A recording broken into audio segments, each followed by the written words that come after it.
Tech Talk Tuesday. Looks like I'm 1 minute late. Let's sign up, folks. Come on in. Tech Talk Tuesday number 160 today. 160. I'm writing it on the board right now. And got a few little things we'll talk about. Hey, listen, you guys. I know you're trying to read. I just want you to know that I am recording this. Hey, Ricky. Hey, Charlie. Hey, Steven. I just want you to know that this is going to be recorded and it will be on the YouTube channel, which is called Star Racing GA. Star Racing GA. And also, this is on, if you're here now, that means you're on my Facebook page live. And I got some stuff to share. Of course, you know this is Tech Talk Tuesday number 160.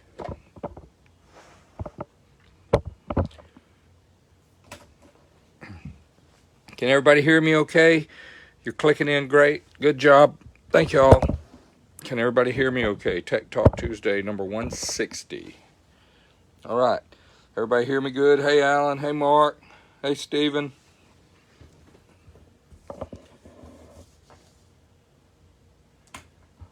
All right. Looks like we're slowly but surely getting people signed up here. Hey, Gert. Gert does a great job helping us sell our cams and showing people what they'll do. But today we're going to do some few little things. I want to make a quick note so we can talk about sensors. And I want to talk about, let's see, we're going to do flow versus cams. And I want to share with you right quick, Gert, Patrick, good to see you guys, man.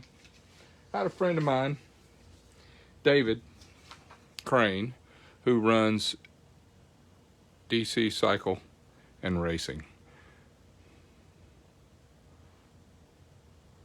And I had him run this little flow chart for me. And I'm going to set this down for a minute and let you guys look at it, and we'll talk about it real quick. This is a flow chart of a stock Milwaukee 8 head. If you're not into Harley-Davidson Milwaukee 8s, this information will still be great for you guys. Hey, Donald. Hey, Barry. Thank you for always tuning in, Barry and Donald. I appreciate you guys. Jerry, great to see you on there. Patrick, good to see y'all. Yeah, this, as you know, I'm not like the biggest flow bench guy or care about much about it, but this is going to give us some information that we haven't seen in a while or we haven't really considered. And I had this idea in my mind of what was happening with flow data on a Milwaukee 8, and we've been, in my career since 2016, we've been flowing Milwaukee 8 heads at Star Racing the whole time since they first came out. Hey, Richard. Hey, Jimmy. And something very unusual came to light recently, and we all know that there are camshafts for all these engines: Chevrolets, Ford, Chrysler, Honda, Briggs & Stratton, Harley, whatever it is, it doesn't matter. Kawasaki, Suzuki, I don't care. V8, 1-cylinder, 2-cylinder, 4-cylinder, 6, 12, they all 4-strokes. All 4-strokes have camshafts. And if they don't, it's something that I don't really know about or work on. Are they out there? Maybe, but this is something that we all focus on. Hey, Rick, listen up to this, Rick. This is going to be interesting. And Seth, you guys that are like Rick, that are really, really fast with the V8 stuff, normally aspirated, nitrous, turbo, supercharged, you still need to know this. And I want you to know, please, as I move this chart out of the way, I want you to know Tech Talk 160 means that I've been doing this for 160 weeks in a row, thanks to you, and all you guys listed right here. You guys have allowed this for me to come in here, and of course the good Lord, to come in and give you my opinions on what I think I know for 160 weeks in a row. Please let me just say that for a minute. Thank you for allowing this to be something we do on Tuesday nights at 6 o'clock Eastern. I'm going to stand this tripod up where it won't get into my screen as much. Okay. Now, my friends over there at DC Cycle and racing. Thor swims, runs the flow bench over there. David Crane runs the store. I think he makes payments. And I had him check out. These are very interesting little numbers here I want to share with you. This 470 represents our competition cam that a lot of people buy. It's a 22 cam. This 45 is our 30-30 cam. This 572 is our new F35A. This 585 is our 3/4 cam, and this 615 is our full race cam. These are just the peak lifts of those camshafts. And over here, the amazing data is that they all flow the same. 324, 326, 330, 325, and 325. Now, when I say the same, within a percent, all of those cams have maximum flow at the lift. It doesn't matter if it's a 570, 470, 480, 580, 615. The most air that a stock Milwaukee 8 head flows on a flow bench at 28 inches of depression between 324 and 330, 325 if you'll look at them. Okay, but do you believe that all of these camshafts make the same horsepower? No. What about on a stock engine? No, even though the flow is the same. And this is qualifying a flow bench in a little bit of a way that you might be able to understand. 323.9, 325.9, 330.8, 325.4, and 325.8. And that's got some, flow deviations at 28 inches, but the general picture is if you'll go back and look at this flow curve, this is what the graphical analysis on the lift curve looks like. Right here, we have valve lift. We have valve lift all the way over to, this is so hard to see. I'm gonna stand up here. I was trying to sit down. Over, what does that say, 650, 600, 550.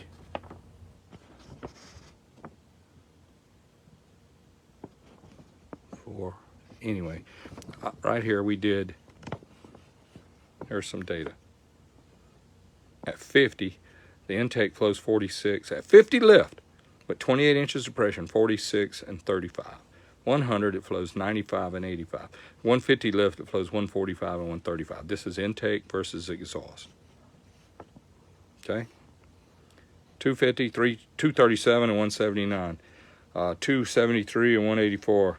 299 and 189 at 350 lift, and then 310 and 193 at 400, all the way up till we get to our full lift, full race cam. It's 323 and 322 and 198. So how can they all, every lift, if you'll look right here, let's go to these lifts on this graph. What's the littlest cam? 450. Oh, those are some really crazy numbers. Let me grab the other chart. Maybe that's good. I think he got me some, tried to hit me some different cam lifts on this chart, but I want you to see the shape. As we're going 100, 200, 300 lift, the rate of increase is going up pretty high. And I'm going to get this one big piece of data.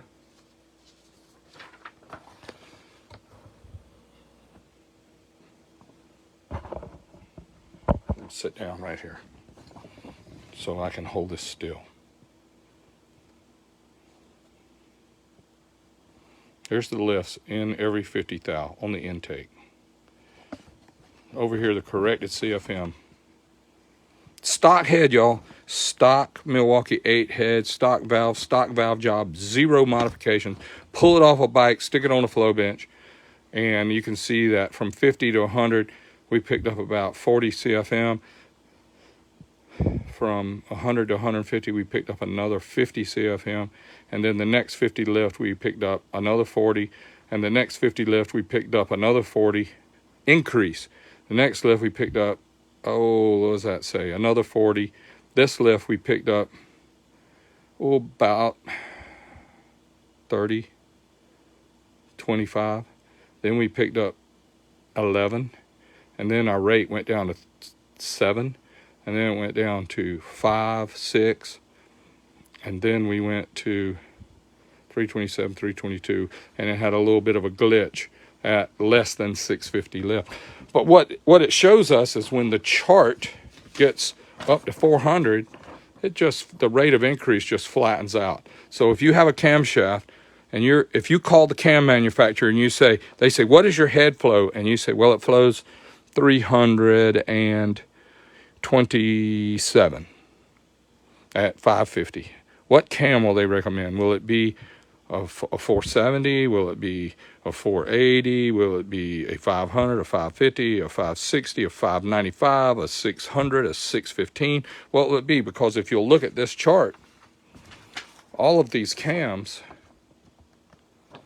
here's the different full lifts: 470, 485, 572, and I'll say it right here. This is a competitor. It's got a 22 on the name. This one's a 3030. This one is a F35. This one is our 3/4, and this one is our full race. And they all, at full lift, they all flow the same. This is verified on a flow bench by a third party, which I trust these guys with everything. They got really nice equipment, and that's David Crane at DC Racing, Cycle and Racing. And this chart, look at the exhaust. Once it gets up to, I'm gonna try and move it so I can see it. Once it gets, that's so tiny. When it gets up to about 200 lift, the exhaust flattens out. Doesn't gain anymore. So what's the advantage of going to a bigger cam? Well, I've heard people say, well, here's my flow chart. Can you pick a cam for me? Well, this is a stock head, you guys. So what do you want? A Milwaukee 8 has these rates of gain that I'm talking about that are so incredible. Every little bit of lift change, when it's starting to open, we're getting big gains at every lift. That's how fast the draw is pulling on the heads. As soon as it gets full, the head is full, and it flows, say, 320 CFM. It doesn't matter how far you lift the stock head. If you have, with a 3030 cam with only 485 lift, it flows the same amount of air through the flow bench as it does with the 615 full race through the flow bench. But this is the crazy part. We're still going to lift it at 485 with the little 3030 cam, and we're still going to lift it at 615 with the full race cam, but the amount of flow on the flow bench is the same, except how many times we go through that range. If you have a 3030 camshaft or a 22 cam from our competitors, both of those sell really good, and both of them make great power. And they get enough air in the engine for an engine that's not asking for more than 380 or 390, 320. If they're asking for 320 CFM based on the flow bench, you're going to get enough. But as soon as you rev it up higher than 5,000, it's asking for more. So at every RPM, the engine is asking for more. All right, here is I'm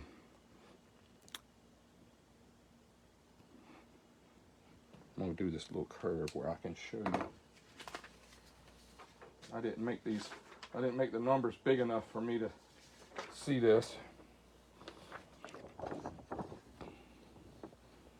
50, 100, 150, 200, 300, 350, 400, 450. You can see on this chart where your camshaft will be.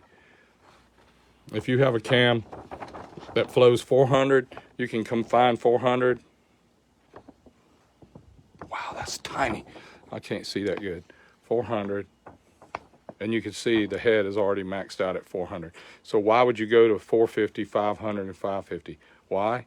So you can go through full lift twice. On the 615, for instance, which you can't run on a stock engine or a street engine, and you get max lift here, you're going to go through max lift, past max lift, and then on the way back down, you're going to go through max lift again. So this is all area above max lift where you'll be at full flow this long versus the 3030 has this same lift curve, but it looks like this. And it's the 3030 cam is 485 lift. So you're only going to go to peak flow and stay at peak flow just for this long, versus the 615 is going to be at peak flow for this long. So you're going to get more air in the engine and the same amount of intake stroke.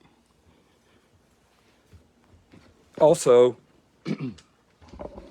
change camera angle. Hold tight. Here we go. Hey y'all. I'm just going to sit down here and talk to you for a second. Hey y'all, George and Jackie, appreciate it. Kevin. Hey Kevin, I haven't seen you in forever. How you doing, buddy? Thank y'all for tuning in. We want every engine wants the most air and fuel it can get. So using the flow bench is good data based on, it's a measurement. And I'll tell you what, flow benches also, everywhere you go, they have different results because of the atmosphere, the temperature, barometer, several things. And it's just like bathroom scales. When you go to the doctor and he says you weigh 180 pounds and at home it says you weigh 175, you might be mad at the doctor's scale, but it's still comparable. So if you go back to the doctor 6 months later for another checkup and you weigh the same, it's pretty cool. Hey Jim, I'm glad you finally did wake up. And Trey, thank y'all. Jim, y'all tuned in. Back to the story. What my point is we want to maximize the, I call it gulping. The intake gulps air in a short period of time. And when the intake valve opens and the piston's going down, we're going to be pulling air in.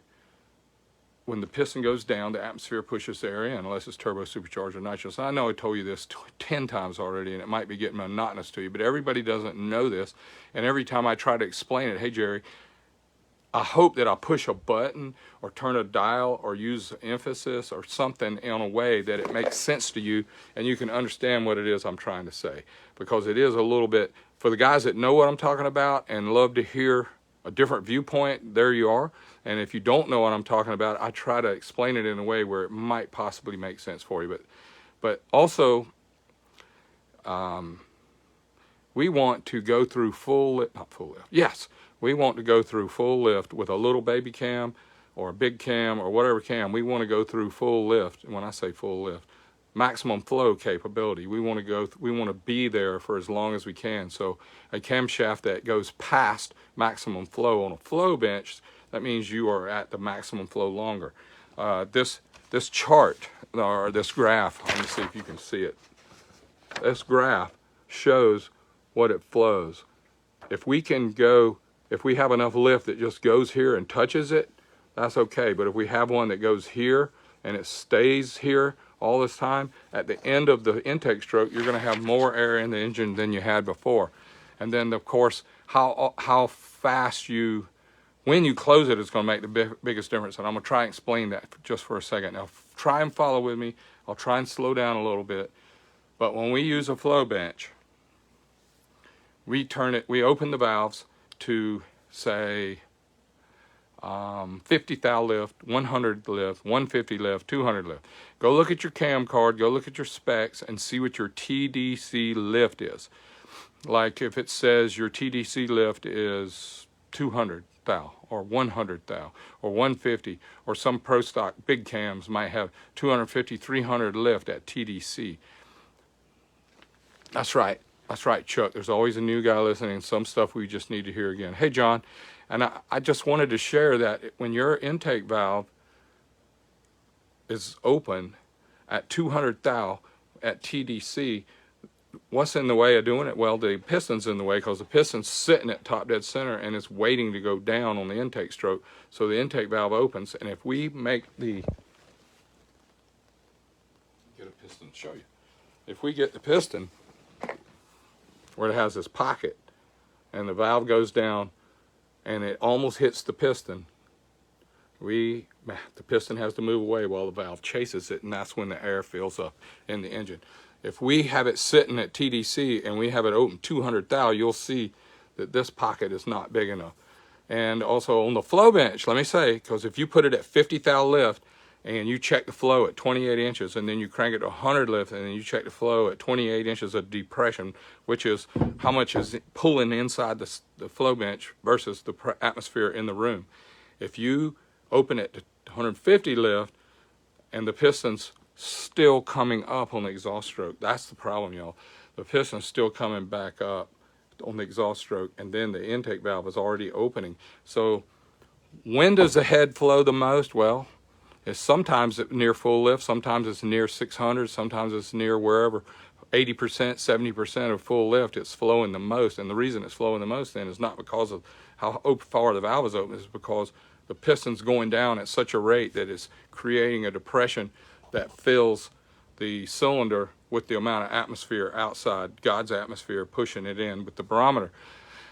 And what I'm trying to say, that it sounds more complicated than it is the flow bench shouldn't have the same pressure across the depression across it to be realistic.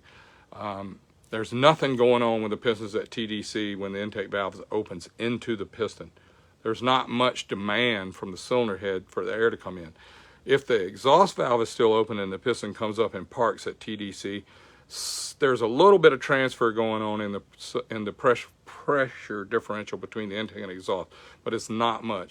And think about it, it's also 720 degrees of rotation is required to get all 4 strokes done. So if you're focusing all your attention and all your bandwidth on this one area out of 720 degrees, you are going to leave a lot of power on the table, because you are photographing a microscopic moment in time where this is going on, and you're hoping that however long the rod is, we read about where the piston sits still longer and then the rod rolls over past TDC and then it starts pulling the piston down. What we have learned with all of these cam designs and all of these ideas is we don't need to focus as much on that time where both valves are open. It's necessary to finish one cycle and begin another cycle. It's necessary to let the exhaust figure out which direction it needs to go at the top, and for the intake to decide which direction it needs to go. Well, we don't need to ruin the shape of the piston so that we have more lift soon. Because listen to me, y'all, when this piston goes down on the stroke, say it's 4 inches, it goes down and the intake valve is open. When this piston goes down to the bottom, there's still a lot of air coming in, and you want the valve to stay at full lift for a long time, as long as the pressure is greater outside than it is inside. It's going to come in. As long as this depression goes down, it creates a negative in the cylinder and the air outside gets shoved in. When the piston stops and turns around and comes back up, there's pressure shoving air in still, but when they get equal, when this piston's coming up and the air coming in gets equal, you're going to be somewhere around, I don't know, 200, 300 lift, and there's no movement. There's no air coming in and there's no air going out. The exhaust valve's closed, and this will be on the compression stroke. This is when the compression stroke starts. So think about it. When you're there on the flow bench and you're checking it at full, at 400 lift, 300 lift, wherever you are, maybe even more lift, and you've got the compression, the cylinder, the flow bench turned up to 68 inches, there's really nothing going on right there. There's no air coming in, there's no air going out at that one snapshot in time. We'll do it again. Intake stroke, piston goes down on the intake, stops, air's coming in, piston turns around and comes back up, the intake valve closes. From that point on to the top, all valves are shut, and we compress that mixture, and then the spark plug lights, and then it goes boom, and halfway down on the exhaust side, the exhaust valve starts to open, and the piston is at the bottom, and then the exhaust is flowing out, out, out hard as it can, and then the piston comes back up, and when it gets near the top of the exhaust stroke, the exhaust valve's closing, but the intake valve is also opening. So that little crossover point we call overlap is very confusing time for which pressure is greater at that snapshot in time. So I just wanted to tell you about that. And then another one that I get messages about it every day that's just a little bit hard to explain. But folks want to know, and they ask me about the wideband sensors in the pipe. First thing I want you guys to realize that it's the same as the bathroom scales. It is a reading. It is a benchmark for you. It is not the gospel. If you have an exhaust pipe and you have a wideband screwed into the exhaust pipe and you measure the 0 to 5 volt output for that sensor, and you put it into a controller, DynoJet, WeGo, whoever the company is that sells the controller that converts that 0 to 5 voltage output on the sensor, is converted into a scale that looks like air-fuel ratio. So you could have 10 to 1, 11 to 1, 12 to 1, 13 to 1, 14 to 1, whatever. And the scale is very wide. And on the dyno, we focus on a little narrow spot where we're dyno testing. We try to get it somewhere between 12.5, 13.5 to 1 for gasoline. And we adjust our air-fuel mixture till we get the O2 sensor in the exhaust pipe to tell us that number. Please understand, the measurement, the 0 to 5 output from that wideband sensor is in the exhaust pipe. That's a long way from what's going on in here. This is the reactor.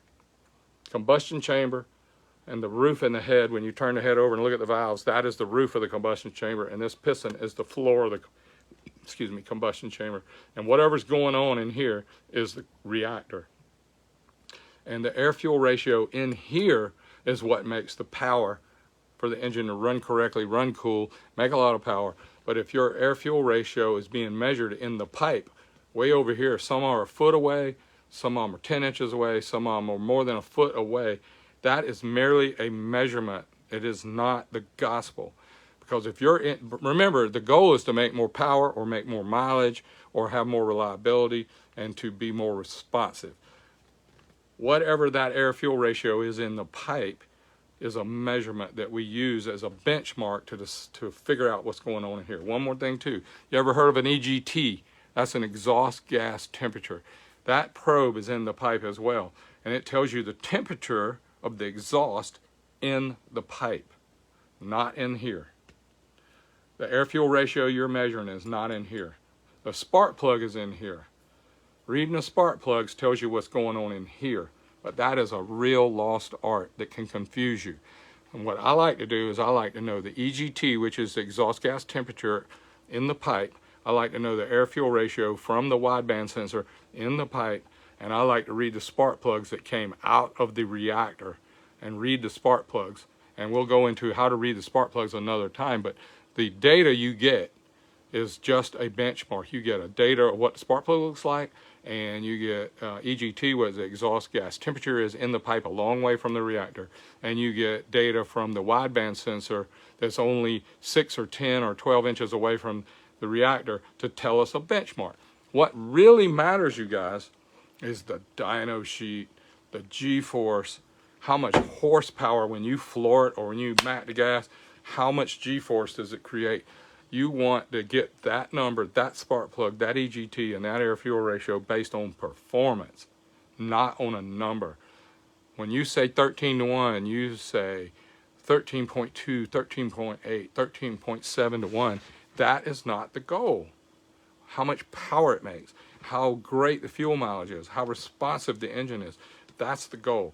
And the sensors just give us a reference point. So don't get married to whatever it takes to get a certain number, because I've learned in all my years, before wideband sensors were available, before EGTs were even around, before the only thing we had was the ET slip, the mile an hour, and the spark plug. And it still didn't matter what the plug said. It still didn't matter as long as it was faster than it was with the previous change. That's what matters. So I know that we run out of time really, really quick because I was up on the tire. I was accelerating really fast, and I need to get questions from you guys so I can answer better about why. Why does one camshaft make more power than another? And it's not the lift of the camshaft. When you look at a cam and your buddy says, oh, no, you don't need a 580, you need a 600. Or your flow bench says blah, blah, blah, so you need a cam that suits the flow bench. I'm just going to tell you that's just like a number, that's just a reference point.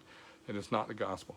And if you buy a new flow bench in 2022 or 2023 and you spend the amount of time on it that it took to learn what you're doing already, you're going to go slower, you're going to make less power, and you're going to back up, because once we buy it, we believe everything it says, and once we get a dyno, we believe everything it says. But in reality, you guys, it's the smile on your face, it's the smiles per gallon, the performance, the ET slip, how many mile an hour it goes, how quick it goes when it's already at top speed. On a quarter mile, you get an ET from the finish line. You also get 1,000 foot. You also get an 1/8 mile, 660. If you subtract the 1,000 foot from the 1320, it will give you a dyno sheet that is pretty doggone accurate. It'll tell you how long it took to go the last 320 feet. And you can tune jetting and timing to give you that, and then your engine will be tuned up the best it can be. Because if you get the timing and the jetting to where that number is the lowest it can be from the 1,000 foot to the 1320, you're going to be making the most power you can. And I know I'm just about out of time, but look, that's Tech Talk number 160. I'm very thankful of you guys and everybody that tuned in. I'm very thankful for it, and I look forward to you guys coming back next Tuesday for Tech Talk 161. In our 3rd year in a row, never missing a week. Thankful to you. And also David Crane at DC Cycle and Racing for helping me get this flow bench data together that will make more sense later. May God bless and good night.